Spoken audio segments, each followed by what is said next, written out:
Hey, everybody, and welcome to episode 14 of the Habit Shift podcast. There's myself, Ian Bickle, there's Jeff Ash, and there is Sarah, no Sandy today. Again, Sandy, where you at?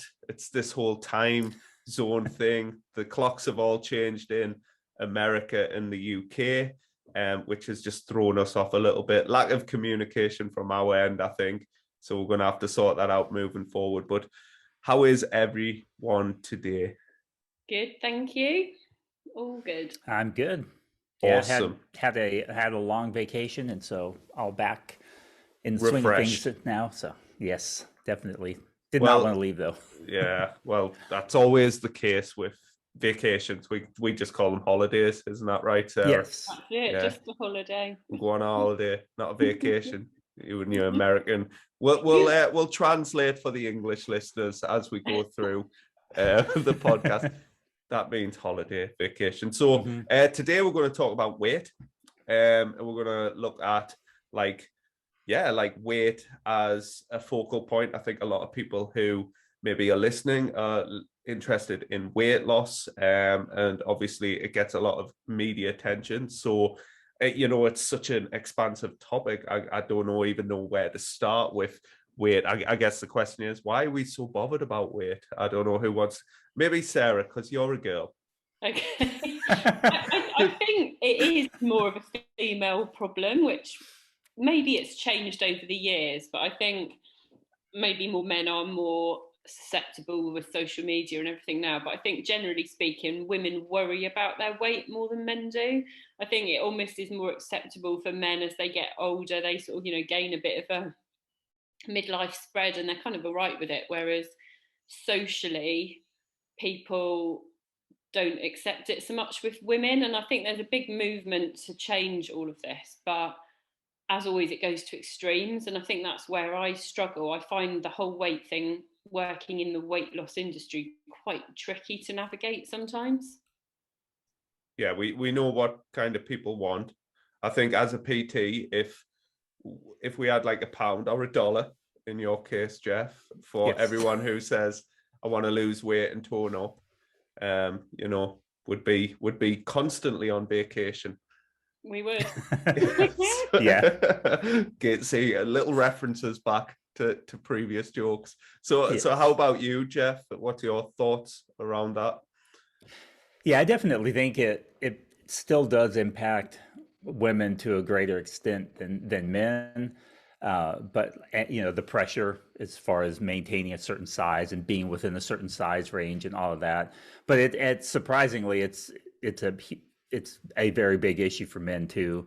And I don't think a lot of people realize just to the extent that it is, like body dysmorphia and those kinds of things. But also there's so much with social media and just the influence of that, to be a certain size. And with men, it's often less about being skinny as it is about being lean and bigger and muscular and having that. And so, you'll hear comments about, a guy not having a chest, he's got a boy chest or that kind of a thing. And those kinds of comments that you'll hear that, or related to their gut, that kind of thing. And so while there's definitely, I think, more of an emphasis toward women, there's still it's still a significant issue for men. And one of the things that's interesting is that as people are becoming more comfortable in talking about mental health related issues and feelings, I guess, in men and everything, which traditionally has been something that's sort of stuffed down and ignored, a lot more men are coming out and expressing issues in this particular area and around these conversations. I think that's social media for you, isn't it? Because it's become, fast. More men use social media now, and this, ideal body that has been around for generations. Although that ideal body has changed. Like I think was it in the 80s? It was super skinny. The real waif looking thing, and then more recently it's been the big butt and all that kind of stuff, and that's what people deem as sort of socially acceptable. But bodies come in all shapes and sizes, and if we never dieted or we never did anything, all bodies are going to be different no matter what. And that is just a fact of life and nature and genes and all the rest of it. But it's what our perception of what normal should be is the problem. And the thing is, even people with amazing bodies now still tweak them. You know, we look on social media and we see these perfect physiques and we think that's normal, and it isn't. And I think especially for younger generation, that's a lot where the pressure comes from, because they're looking at images that aren't even real. I think there's like a meme, isn't there, that says that even the person in the picture can't recognize who they are because they don't actually look like that. And that's a big problem, I think, for most of us. Yeah, I think despite all of this, I think people know, but there's something maybe just so deeply rooted down from I don't know, like an evolutionary place or something that still kind of like makes in this whole industry, it's almost like an illusion industry as opposed to an actual fact industry, because of the money that's involved, particularly within fat loss. Like, it's worth billions. Therefore, people are wanting to exploit what people want, and this is why there's often so many fads that either brand new ones or just kind of come round and round again and again. Something I'm interested in, do you guys, as like obviously working within the industry, is there an additional pressure for you guys to be presented in a certain ways? I think so. I think it's becoming less so as sort of more body positivity and those sort of movements take hold. But I think in the general population, people still expect you to look a certain way to be a PT or a nutritionist. You know, I mean, I haven't had a six pack for years. I've had it, but crikey, the work that it took, as you know, Ian, who probably still does have one, that takes to do that. I just haven't got that time anymore, and all the inclination. So does that make me any less of a PT? No, but people might perceive the case that they might think, oh, well, you don't look like you could, you know, be on a cover of a magazine, so you can't know what you're talking about. So I do think it is a problem. I've got a 5.5 pack at the minute. 5.5. Okay. It's not quite 6. How about you? How about you, Jeff? That's not even a thing. Yeah, 5.5. Yeah, I mean, I definitely agree. There's certainly pressure, and whether people acknowledge it or not, or try and, I think in our industry, a lot of people say a lot of things that sound good, but when you go deeper down, that really isn't what they truly believe. So you'll hear it said, "Oh, all bodies are beautiful," but you should try and shrink yours down to this particular size range because it's even more beautiful if you're smaller. These kinds of ideas. And so there's a lot of conflicting messaging that's going on, I think. And we've had some conversations about this in our just privately chatting about different influencers and kind of the mixed messaging that we see in that area. But yeah, I think there's definitely pressure, but it in some sense, if you're a fat loss coach, you can see why people would expect you to be somewhat walking the walk. You know, you're saying, oh, I can help you lose weight, I can help you get the body of your dreams, that kind of thing. And so, but yet, if you don't have the body of your own dreams, how can somebody expect you to? And so there's obviously that pressure. Fortunately, there's a lot of there is a shift going on, I think, as like intuitive eating is becoming more popular and stuff, and this emphasis on stepping back away from weight loss as the chief marker of health or of beauty, and focusing instead on health promoting behaviors and mindset, and kind of accepting whatever your body does in response to these health promoting behaviors, whether it ends up getting smaller, getting bigger, staying the same, but that focus is shifted off of the size. And so I think that's good. And I think in that sense, like me, since I'm really working in that space now, and I pretty much am full on into that area, and those are the clients I'm taking on now, is that I don't really feel that pressure anymore, which is actually kind of freeing in a lot of ways. And I think a lot of people who are going down that road find it very freeing because the pressure is off of them to reach scale milestones and those kinds of things, and it can be very beneficial to your mental health and those kinds of things. I think that's the thing, isn't it? People judge that, and that's where it comes from. They will judge how you look by everything else. So if you are a PT that isn't in amazing shape, they judge your knowledge on how you look. And that's, I think, the good part of body positivity and this sort of movement, is that they're saying, well, no, you shouldn't be judging somebody on how they appear. You know, they will, if you took a like a mix of people from like super skinny right through to being, you know, super overweight, then people would judge their health, their attractiveness, all of that on that scale. And they will assume that the smaller you are, the healthier you are, and the bigger you are, the less healthy you are. But actually, we know that that isn't always the case. You know, you can have a very slim body but have an eating disorder. You could be having a really poor relationship with food, and a lot of mental health issues. And then the person that is in a bigger body might actually be really quite fit and healthy. They might exercise, they might, you know, eat a healthy diet, and for whatever reason in their life, they're just in a bigger body than they were maybe before. And you can't judge somebody on that without knowing the full facts. But I think this is where the problem comes, because people do. They just make an instant judgment on what they see.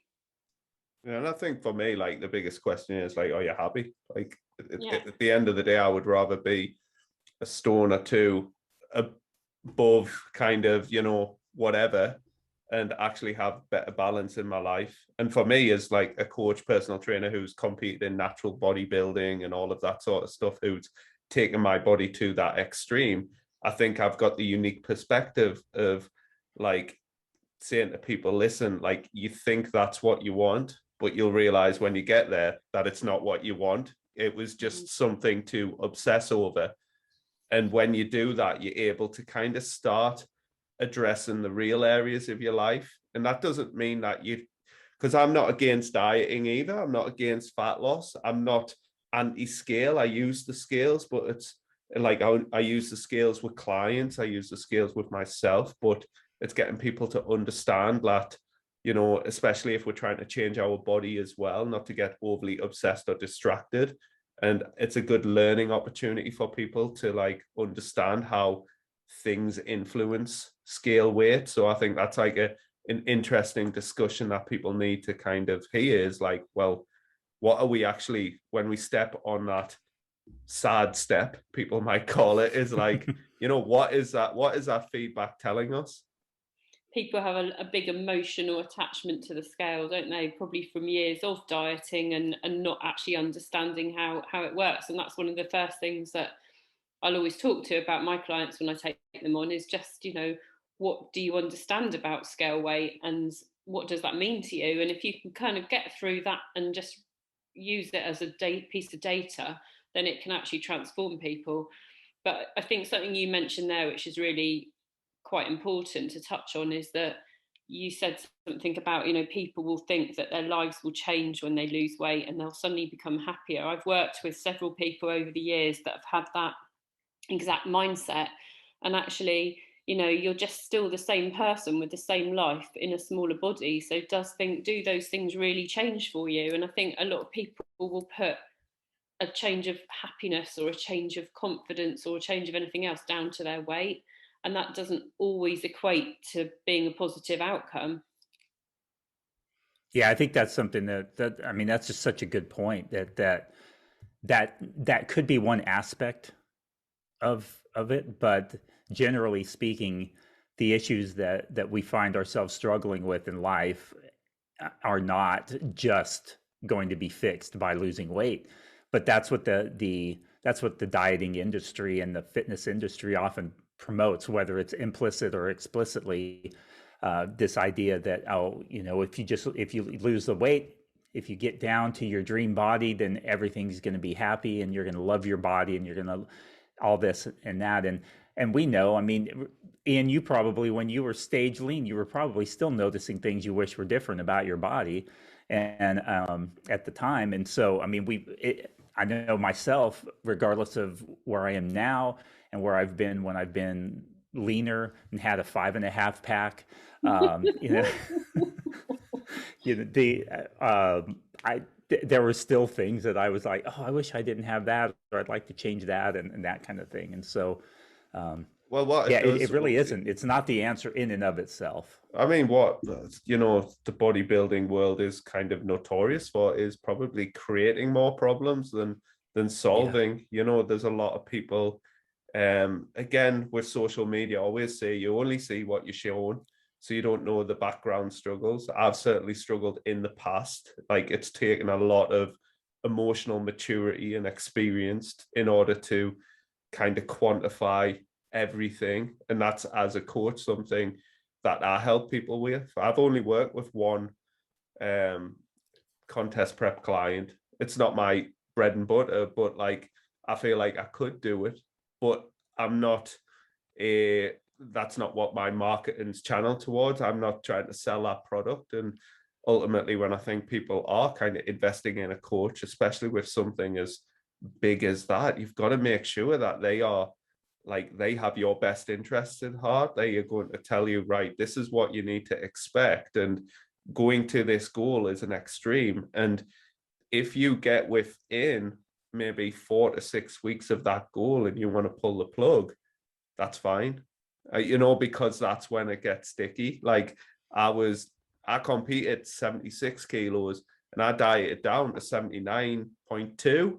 And I was like, you know what, like, I might compete. That's what I was thinking. But when I got into the under 80s, that's my, like, that's where things get really bad for me. And I was like on the trampoline with my son, and I had no energy. And I was just like, what am I doing? Like, what? And like, it was like my whole value system has changed. And I was like, you know what, bodybuilding, the stage isn't going anywhere. And it's just not for me at this stage in my life right now.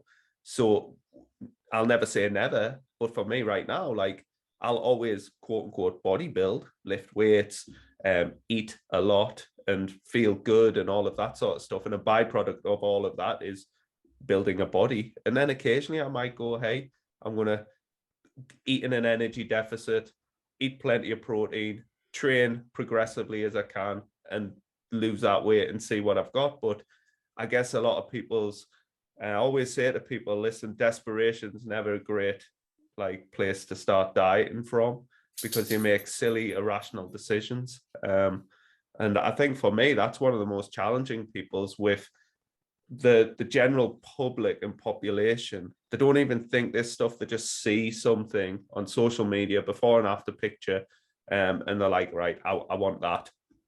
Mm-hmm. Yeah, it is interesting. I've got an interesting question to ask on that, because this has been a bit of my bugbear this week on images that I've seen that don't match the message. So, you know, people that haven't or don't follow Ian, you may or may not have seen pictures of when he did compete. And so you were, you know, in absolutely incredible shape. But if your target audience were, say, 40 plus men that have got, you know, haven't seen a six pack since ever, would you use a picture of you in your competing nature to attract those sort of people? What sort of message do you think that would give to people that were really out of shape?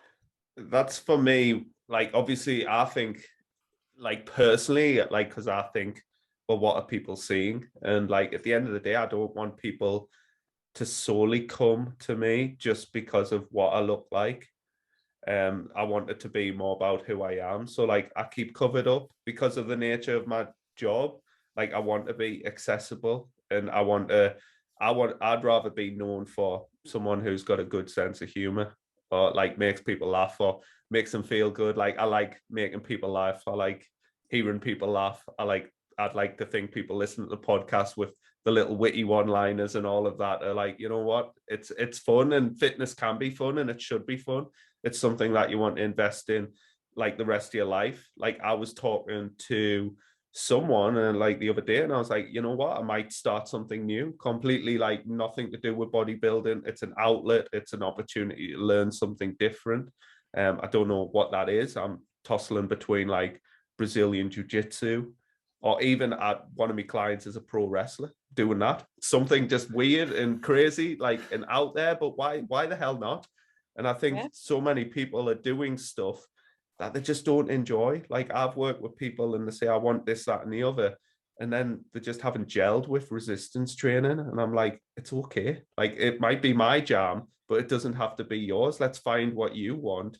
And I just think, again, people think that they want this thing and they realize, like, well, they don't want to do the things that like brings about these things. So I just take people where they're at.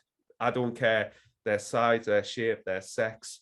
Their goals are their goals, and I try and work around that, and I try not to like put my bias in there, full stop. So from a marketing perspective, I just want people to kind of, you know, like actually get to know us, talk to us, and like then they'll realize, and when they start working with us, usually realize that actually I'm not what they presume I am, just based off like a 6-pack.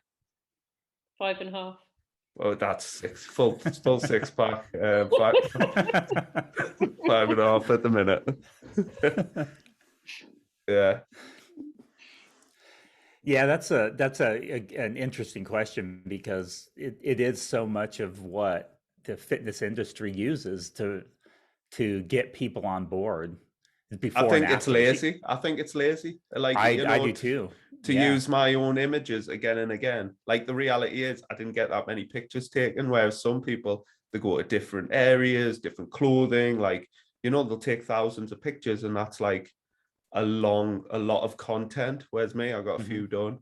But I think it's lazy. I don't want a following just based off like is shown, like, you know, women do it and they're just showing, you know, breasts and ass, and it's just like yeah. And when the messaging is look at my 6-pack, look at my, you know, my perfect butt, look at my chiseled physique and my beautiful skin, and, you know, all this whole thing. Oh, but love the body that you're in, and oh, you shouldn't you know, rock that bikini even if you're in a bigger body. And there's like these mixed messages that are out there where we're saying this is the beauty ideal because I'm putting this up there and I'm putting it in your face, and you know that they're taking 20, 30, 100 pictures, because I've watched them do it in the gym, just the right angle, popping the butt out just right, getting, oh wait, this isn't the right lighting, let me close that window, let me do this. They're getting just the right lighting, and then they're trying to tell people that you know, to love the body you're in, and this mixed messaging is really a problem. And I, you know, and this is something for me personally, and I try not to be judgmental about this because I know you guys use them, and I think they can be very valuable to people sometimes, but I don't use before and after pictures at all.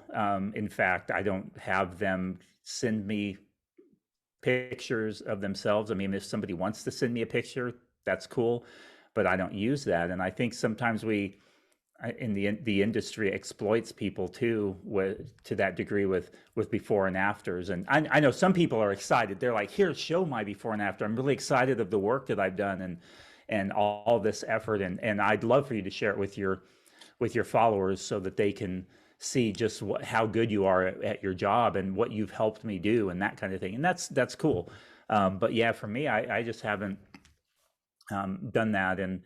And I think that can kind of come into play too. So what do you guys think about that? I think it is a tricky one. I do use them because not most actually anymore. It used to be all, but it's gone down now. I would say the majority or a higher percentage of my clients are still fat loss, weight loss clients. And I think, you know, for people, normal people like to see what a normal person can achieve.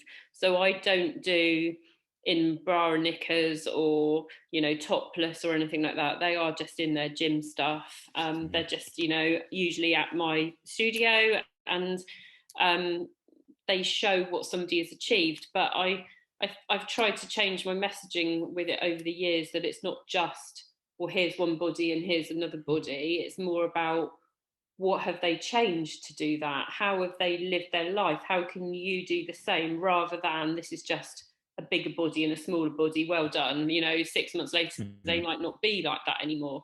So I try to change my messaging and make it a bit more, I don't even know what I'm trying to make it really, but just to make it not look like it's just a picture with nothing behind it. So I try and put something in my wording, I think. Yeah, I'm the same with Sarah. Like, I'll use them here and there, but usually the first and foremost with the client's permission. I do, like with the software that I use for my online clients, like, do encourage them to upload them. And as well, like, if we are trying to change somebody's body shape, in the scales maybe aren't a true reflection of what's happening, I think they're super useful. But I do often encourage people to take them regardless, whether they want to share them with me or not. And they can always be just looked on down the line. But I guess these are just very much outcome-based things, and we need to focus primarily on the processes that are going to kind of get that person further along the line. So it just depends on the person and how they are wired, and whether that adds additional pressure or whether that is something to be excited to work towards. Like with scale weight, like I like little mini milestones, like to celebrate, because it is encouraging. And like when you start seeing like overall weight trends, people can like go, oh, actually, if I keep doing what I'm doing, like I'll be able to be here in a certain amount of time. But like also, so like there's a little bit of gamification there, which I think like helps people massively. But yeah, I'm the same with before and afters. As long as there's a lot of context and the right language is there and all of that sort of stuff, like I think that can be beneficial. But again, it's all geared towards the type of client that I want to work with. Yeah, I think that's the same. And I think it's, the anti-diet people would probably say, well, that smaller version doesn't make them a better person. Well, no, of course it doesn't. But that person, their goal was to lose weight, and that is their goal. And if that is what they want to achieve, then who's anyone else to say that they shouldn't be allowed to lose weight? And it's not easy. And so for some people, that after picture is the celebration of the hard work and effort they've put in. And if you can understand that it's not just a photo, and it's not there to shame anybody or anything else, it's literally there as a celebration of the hard work and effort that they've put in over an amount of months, even years sometimes, then I'm all for it. If it's just a picture that has been photoshopped to create some kind of dream that you could achieve by having some crappy shake for 6 months, then no, I'm not for it. So it's, as always, it's all about context and what's behind the image. Yeah, I think it's such a hard area to navigate, really, because on the one hand, I think all of us agree that dieting can be something that can be detrimental to people's self-image and what they think of themselves, and progress pictures. Like the 75 hard program is just one example where they like require you to take a picture of yourself every day. And to me, that's like this obsessive body checking where you're just constantly taking a picture, and you're going to be comparing it day to day and looking for, is there a change? Is there a change? No change yet. No change yet. Oh, is there a change? Oh, I think I see a little change. Oh, I think I'm getting bigger. It's so easy to fall into that trap. But then on the other hand, I mean, sometimes people like to see the progress visually. And I think it really does come down to the individual and where they're struggling.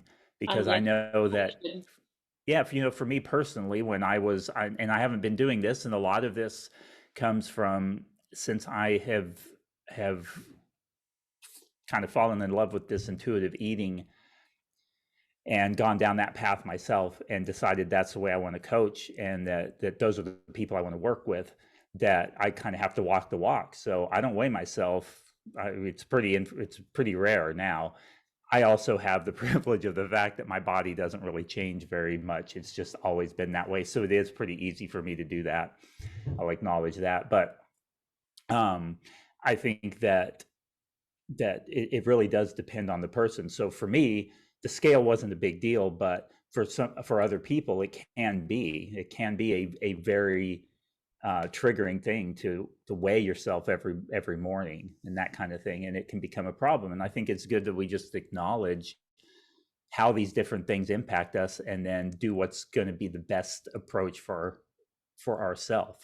So some people need to put weight loss on the back burner and deal with other things that are really more problematic, and while other people can go down that path, like Ian, he can trim down anytime that he feels like it, and it doesn't send him spiraling into into a mode of self-hatred and feeling bad about himself and that kind of thing, where with another person it might. And so I think it's good that there's a variety of people who take different perspectives that can meet different people where they are and help identify what it is that they need, and then provide a service in that way that can suit those particular people. Because just like everybody, this is one of my pet peeves in the anti-diet space, is just like we're supposed to acknowledge the fact that there's many different bodies and many shapes and sizes, and that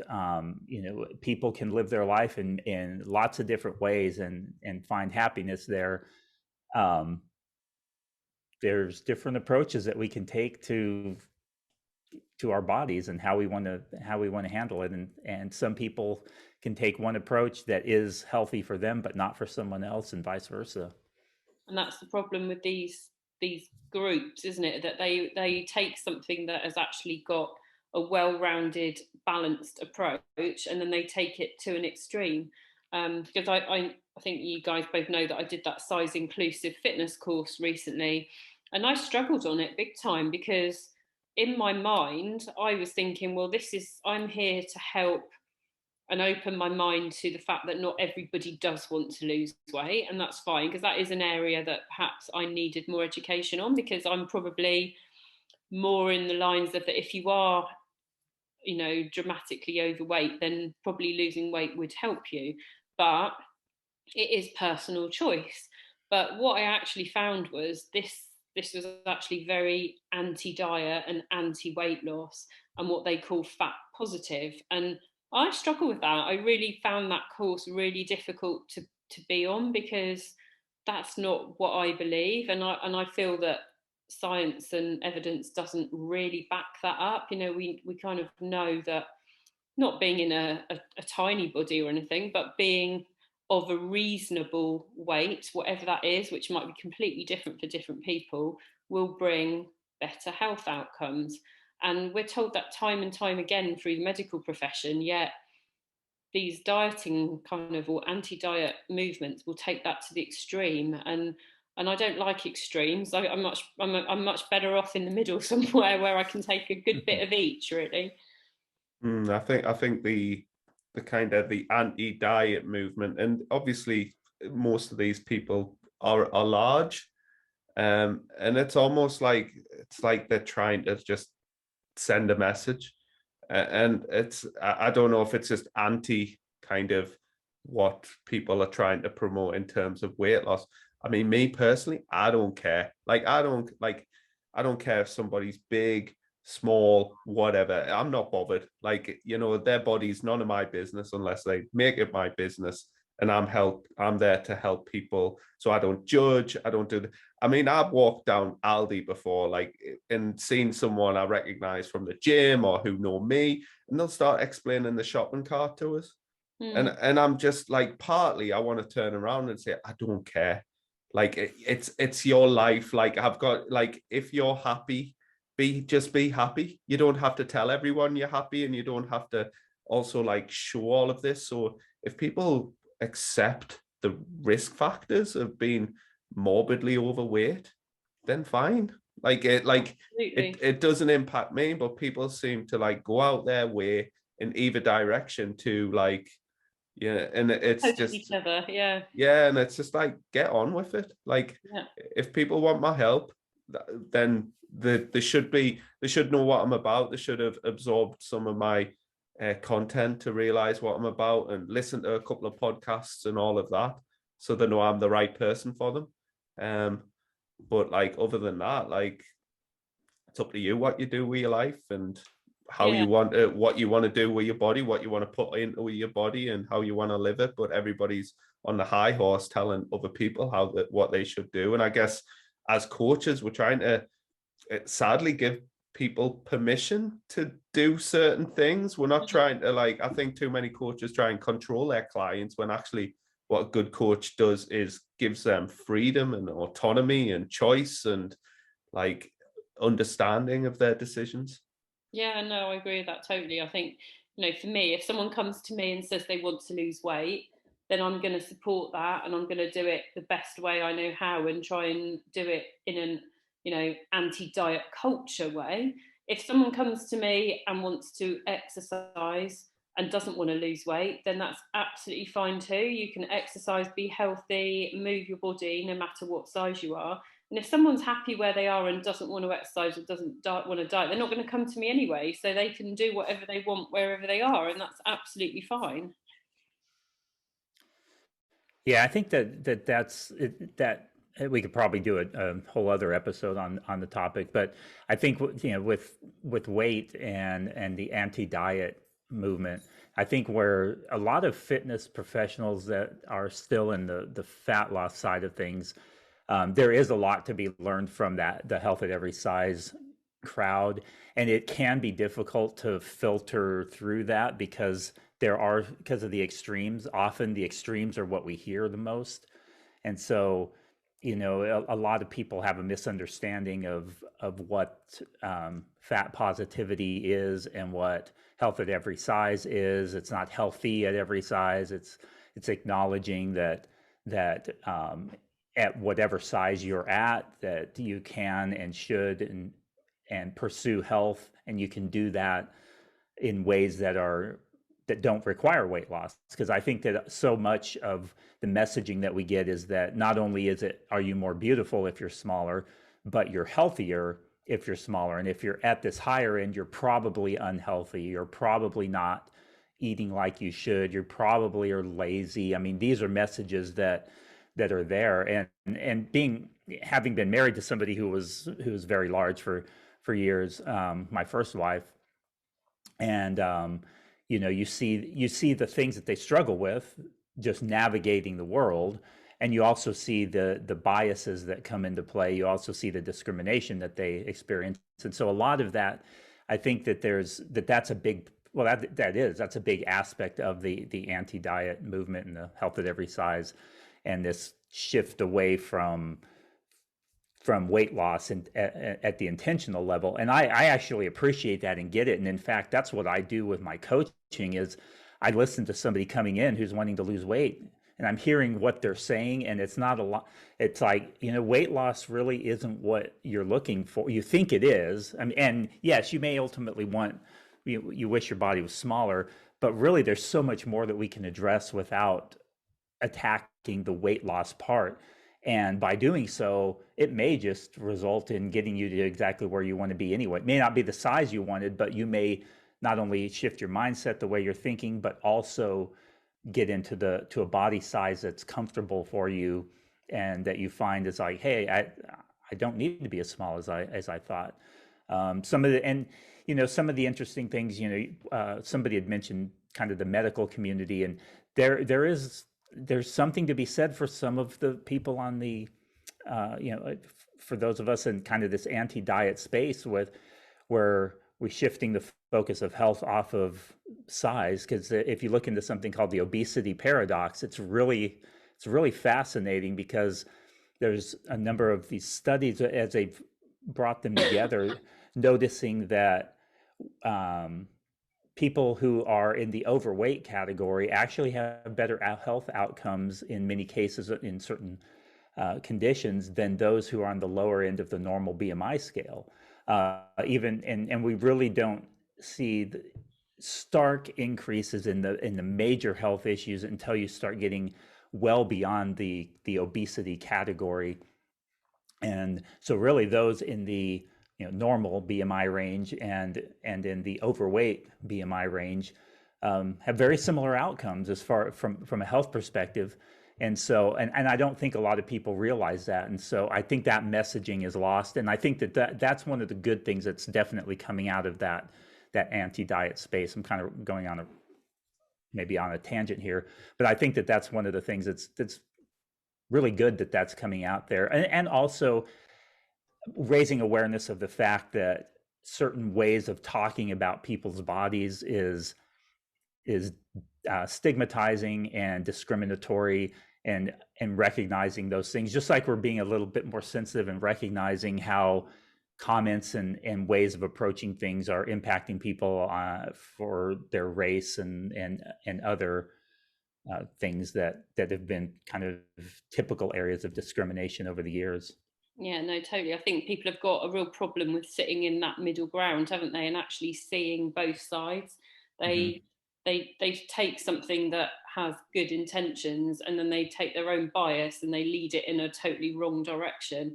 Either way, either pro diet or against diet. And actually, there's always a middle ground for everything. And that's where humans seem to have a problem, because it's my way or the highway, and that's it, kind of thing. Yeah, well, and I I'm not opposed to intentional weight loss, and that's kind of unique in the intuitive eating space, because you're kind of supposed to be, and so I do find it is a little conflicting when I kind of express that I'm not, but but what I find is that there are other ways to approach it without that, and I find that for most of the people that come to me, they initially are thinking that they'd like to lose weight, but after we really dig deeper, they're like, now, I mean, I thought that's what I needed to do or what I was supposed to do, but then they realize that there is so much more that they could be doing that would be so much better mentally, emotionally, and that kind of thing. And so, like my way of thinking through this is that intentional weight loss isn't necessarily a bad thing. I just don't think that that's the way to go about it for most people. Again, but it's not for me to tell somebody that they shouldn't lose weight or pursue that. It's for me to help them explore these different areas and find out what might be the best way to approach health or whatever their goals are for them, and then help them navigate that. And I think for me, you say intentional weight loss, I guess sometimes effortless weight loss is the best thing, because I guess, like with me, when you start organizing other things in other areas of their life, just as a byproduct of that, always just like reverse engineer things. It's like, well, why are you here in the first place? What's influenced your current state? And once we get all of those kind of ducks in a row, we end up finding that just as a byproduct of that, with minimal effort, weight starts to kind of regulate in a downward trend. And I think sometimes people put so much effort into it that, they're setting themselves up for failure by being so rigid, so strict, so regimented. And, as soon as maybe one thing starts to go, like the rest of the things, and the way I see it, when the bigger somebody is, the larger the margins they have, and they can get away with and that's the kind of environment that I want to kind of create with people is, listen, you can do so many things, and it's all about what you can do, as opposed to what diet culture is just like, hey, this is what you can't do, and you need to do this, you need to do that. And you have to be careful with the coach that you're working with, because them themselves will have a bias, and they have to very much work with you, listen to you, respond in a way that obviously supports your personal and emotional desires. And this is one of the challenging things, obviously weight loss, fat loss, we are stepping into people's lifestyles, and ultimately we're going to impact the relationships around them. So it's, how can we kind of subtly get in there and almost change things without changing things, if that makes sense? Yeah, it does, definitely, because I sort of think, that's what everything that's wrong with the diet culture and diet industry is, that they will put out a product whether it is a shake, a pill, a diet, whatever it may be, and they put it out to the masses, and there is no personalization to that. Whereas when you work with a coach, say it's one of us three, then even though we all have very different approaches, we will, just from what Jeff said, you listen to what the client tells you, and you can make changes that won't even feel like a diet to somebody. So now they're not dieting, they've just changed things they had no idea were affecting where they're at. And that doesn't appeal to people, on a sales thing. You're not going to see that on the TV, sort of going, oh, well, we'll really get into your nitty gritty and see what you're doing now. They just want a product to sell, and that's what makes money. Whereas, people often don't see the value in coaching because it hasn't got a shiny, marketable thing that you can buy, but actually it's what most people need. And I think, even the diabetes low calorie 800 calorie a day intervention that they're doing still comes along with counselling now, because that's the only way that you can get people to really do things. And I think, when people are listening to this and they're in that mindset of, well, what do I do? Think about the long-term ramifications of what you're doing to your health, to your mental health, your budget, everything. And if it, this sounds like a bit of a sales pitch, I know, for a coach, but I just think people don't really realise what they're going to get out of it, and it could change everything for people in such a positive way. Yeah, I just recorded a podcast with an ex-client of mine, and he first entered the dieting cycle when he was 14, and we started to working together when he was 29, and we worked together for 10 months, nearly a year, and now like it's 6 months on, and we recorded the podcast. And initially he did it like most people. It's like, I'm gonna get married and I want to be in shape for my wedding. But like, it's like, right, yeah, but like as a coach, we've got an opportunity not only just to make for that to happen, but also like it's that long-term thing. And I think people are just drawn to extremes. I think intuitively people think they need to kind of like go all in on this kind of system, but usually like their life isn't set up for the ability to sustain that. And we all talk about these transformation programs, 6 weeks and all of that sort of stuff, and if they aren't setting you up for life, guess what, you're going to like regain that weight. And going back to weight, like that's all it is, it's weight. And we're so caught up with numbers, whether it's money, whether it's weight, whether it's BMI, body fat percentage. Everybody understands numbers. Less is good in terms of weight, more is better in terms of money. So it's just something for people they know that they want to lose weight, and therefore less equals better. But they never really kind of take a step back and think, well, actually, what does any of it mean? It's just numbers. It's something that people have made up. And even BMI in itself is kind of like just numbers. So like that's one of the things I guess for me, it's just getting to know what the person wants and like meeting them. That's why like as coaches, we can't take on thousands of clients. We can't take on hundreds of clients. Like the more clients we take on, the more our service gets diluted and the less helpful we'll become. Yeah. But I think as well, the consumer's the issue. Going back to my point, like they want cheap, they want extremes, and they keep doing this. Yeah.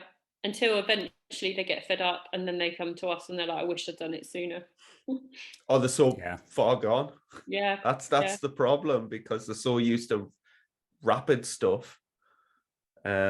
And then like you're like this, that, and the other, and trying to maybe sort other things in the background that is going to allow them to, because sometimes with clients, I'm like, hey, maybe right now isn't a good time for fat loss or attempting it. Like eat more, train, like, maybe look at this from a very big picture point of view. It's like, where do you want to be in 5 years? So maybe the next few years you spend eating and training and, doing stuff. And then maybe you like actually do a designated deficit down the line. Because I think that's quite refreshing for a lot of people as well, is like not dieting, not feeling like it's kind of alleviates some of the pressure that they only place upon themselves. Yeah. Yeah, I think there's a lot to be said for that. That I think one of the things that, just because in knowing you guys, and obviously I haven't been in a coaching session with you because we don't share the details of our coaching sessions and stuff like that with each other, and we haven't really coached each other. But I imagine that that you guys just are very encouraging and digging down deep and really uncovering what it is that the client needs and what they want, and you're helping them navigate that. And I think that that's ultimately the main thing that's really important with all of this. In a good coach is somebody who's going to help you find those root causes for things, the things that you're really struggling with, and kind of guide you through that process. I think that's one of the things that a good coach can do, rather than somebody coming in saying, okay, I need to lose weight. How's the best way to lose weight? And it's like, oh, well, let's explore that a little more and look deeper in that. With mine, when I only ask them what their weight is when they on their intake form, and I don't even require them to provide it if they don't want to. But I use that as I ask what their highest adult weight was, what their current weight is, and what their weight was at the lowest or at lowest and highest in the last year. And I use it not because this to point out, oh, look, you've gained all this weight, but sometimes it can help if it's dramatically different. There's dramatic changes. It can help us to look for areas that could be addressed. And like, okay, so you had this huge jump over the course of the year. What happened there? Oh, I got divorced at this time. Okay, well, that explains it. So an aggressive weight loss program where we're just attacking weight is not probably going to fix the problem. Let's go talk about what it was that changed, that caused this, and it's very likely that you can get back to where you were naturally sitting without forcing yourself onto a diet and restricting yourself and exacerbating the issue even more. Sometimes looking back as well, like, hey, like, what was your lifestyle like when you were this weight versus now, and obviously things have changed. Therefore, like, if we can identify certain areas, people change jobs, people maybe are more sedentary, new relationships and all of that sort of stuff, and finding little trigger points and all of that can be helpful, and just like, retrace our steps a little bit. Yeah. Yep. So what do you guys, I guess we're coming up kind of on time here. What do you think about wrapping this up with final thoughts from, if we each share maybe some final thoughts on this particular topic?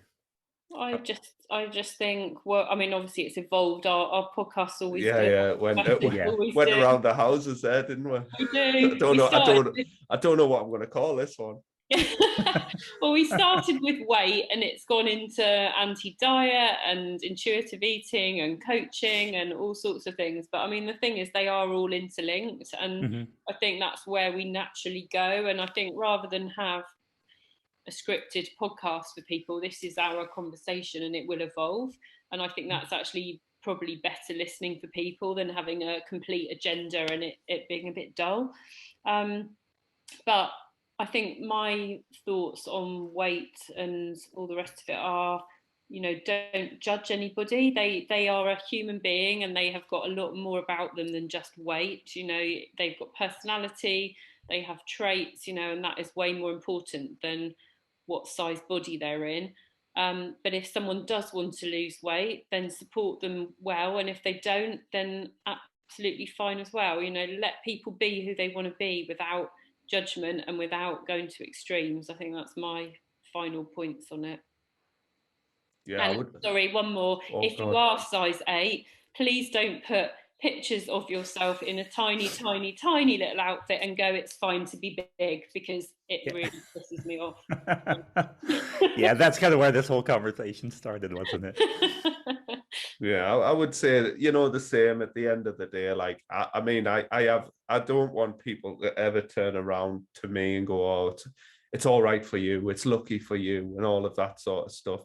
It's taken a lot of years to do what I've done, and again, like a lot of, I guess, trade-offs along the way, a lot of mistakes to get me to the point where I am. And as a coach, I can help people kind of bypass a lot of that. They just have to trust in me or the coach that they are working with, that they have their best intentions at heart. But at the end of the day, you know, there is no one size fits all. There's no special blueprint. You just have to take you where you are, almost like accept that, draw a line, and just aim to move forward in any way which you feel fit. And there's no such thing as failure. There's just learning experiences.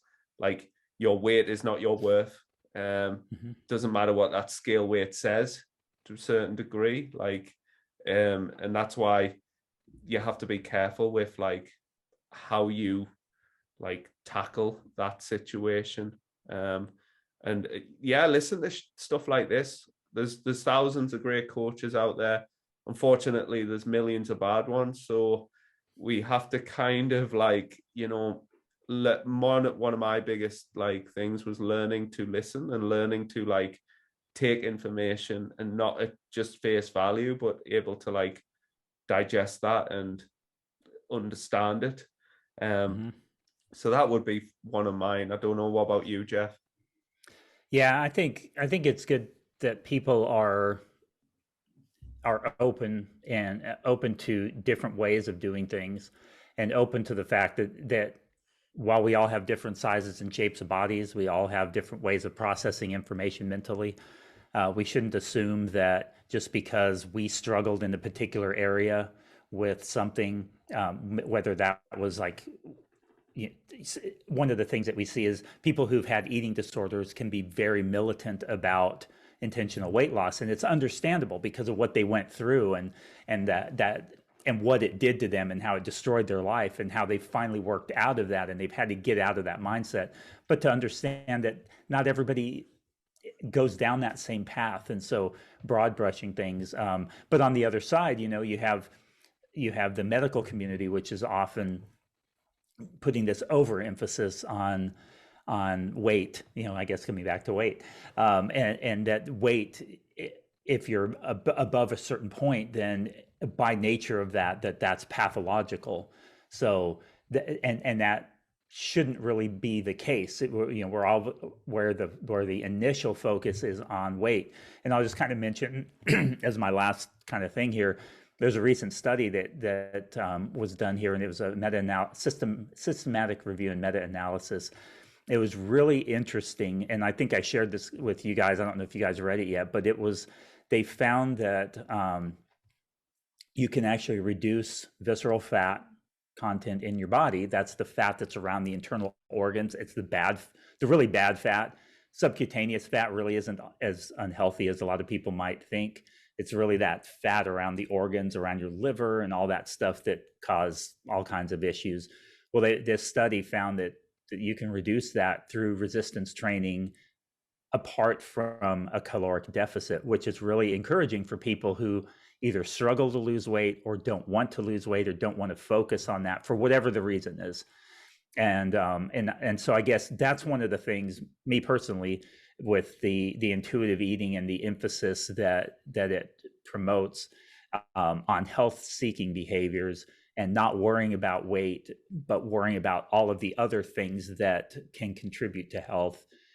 It's really encouraging to see that you can actually pursue and achieve improvements in your health apart from intentional weight loss. So while intentional weight loss may be one way to do it, that may not be the way that is right for you right now, mentally or emotionally, psychologically, and that's okay, because there's lots of other things that we can do to pursue that. Just like just losing weight might improve certain areas of your health, but it completely ignores others, or maybe even exacerbates problems in other areas. So I think it's good. I guess my long way of saying balance is a good way to look at this issue of size and shape and weight, is that there's no one thing that's going to fix all of it for anybody. And so having a good coach, who can help you navigate this and figure out, hey, where should we focus our attention in right now, where you're at, and being able to hear the client, hear what they're struggling with, can be so beneficial. Because it may be that weight loss works for somebody where they're at right now. That's cool. That's fine. That's their business. More power to them. A coach like you or Sarah or Sandy who kind of does focus in that way. That's why I've referred some on to you guys. The other, on the flip side, somebody else may be actually detrimental to their emotional health and psychological health right now. And so taking a different approach, like intuitive eating, may be a better way to go. So anyway, long way of saying balance. It really is. It's a matter of balance. And we've talked about weight loss. We haven't talked about weight gain, and maybe that's another topic for a different day. Me being on the bones of my arse, literally, it isn't particularly healthy. Nope. So weight gain was the most helpful thing for me to do at that point. So yeah, it's food for thought at a different time, but I guess that's it. So thank you for listening. I've really enjoyed that episode, and it's opened a lot of doors, I guess, for a lot of people to ask themselves a few questions. And feel free to reach out, ask us some questions. You can get us thehabitshift@gmail.com, send us an email, reach out to our personal accounts if you'd like. And yeah, share this around, spread the word, subscribe, leave a review the Habit Shift Facebook group if it's helpful. Just start a discussion in there. And yeah, beyond that, thank you very much, and we'll speak to you next time. Thank you for listening.